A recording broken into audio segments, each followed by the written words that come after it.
Maya, I'm actually was happy to hear that you're doing an animated film, because last time you were on the show, you were saying that your kids were begging to watch Bridesmaids, which is Yeah. maybe not age appropriate. Yeah, that's true. Have you finally caved on that? Have they gotten to watch some of your more adult themed films? Just that one. Just my oldest daughter watched that one, and she liked it.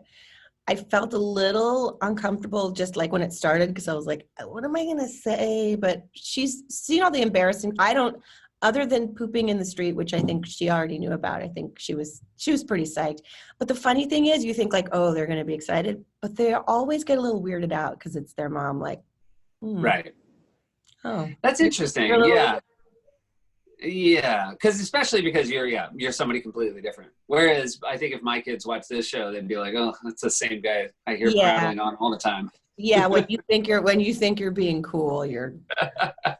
You, Will Forte, our friend Will Forte is one of the voices in this movie. Yeah. Are you guys actually doing press together, even though you can't be together right now? We did get to do a morning together, which was really lovely. And I met his puppy, and he got to see pictures of mine. He's got a really cute new little puppy, and he looks good. He looks great. Now you, Will plays a character with a bowl cut in the film. You've known Will long enough that there was a time he had it, and that was as an adult.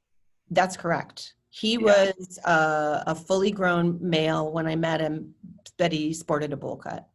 But we Yeah. were probably like, I would say 24, 25, Yeah. maybe. So not okay, right? No.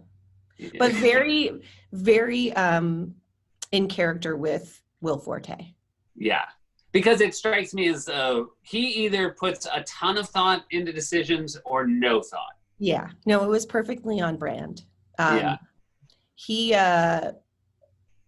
we've known each other for many years. We were at the Groundlings Theater, so like, we did a lot of shows together. We're always, and he was always, you'll be surprised by this, he always did bits backstage where he would just like walk around nude for no reason. Yeah.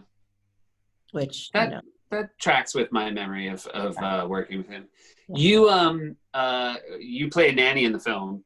Mm-hmm. Were you a babysitter back in the day? And now is it weird to have to trust your children with babysitters? The whole trust, I don't know how you feel about this, but the whole trust with babysitters thing in the beginning, especially when you have little ones, is terrifying. And what was actually more terrifying living in California was if they ever get in a car with someone else. I want to pull all my hair out. It's so scary. But you get used to it.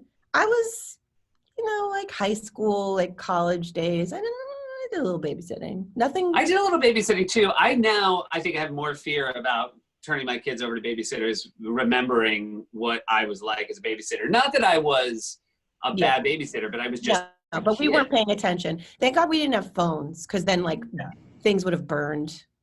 Right. Yeah, that's true. I probably am just by nature based on the technological limitations of what was available to me, I was probably a better babysitter. Yeah. Oh, yeah. Yeah. But I mean, I think I was probably on the phone with my boyfriend at one point, and I think he might have come over. But I mean, nothing too scandalous. I was such a good kid. It was probably pretty boring. No one ended up with like an early Linda McCartney haircut or anything. Right. Did you, were you happy when you saw what your character looked like? I imagine that must be the most fun part about doing animation. Yeah, it is actually. And it also sometimes is kind of frightening because you see elements of your behaviors that, the little mannerisms that you weren't aware of. But she's nice and freckled. She's really buoyant and delicious. And she's got the hair in this movie is really amazing, actually. The whole movie looks incredible. But all the Willoughbys have this beautiful magenta yarn hair that's so incredibly detailed and gorgeous. And Nanny's hair is shaped into this gorgeous, big, thick heart. But it really has this like meat to it. I mean, Chris's movies he's pretty fantastic. And I knew it would be really beautiful. But once you actually finally get to see it done, it's so great. And it's so funny and clever. And it's nice to be genuinely proud of something and that you can share with your kids. It's a great movie. You mentioned hair, and when we come back, I have a lot of questions about. I want to confirm the rumor that you just have loose wigs at your home. We'll be right back with more Maya Riva.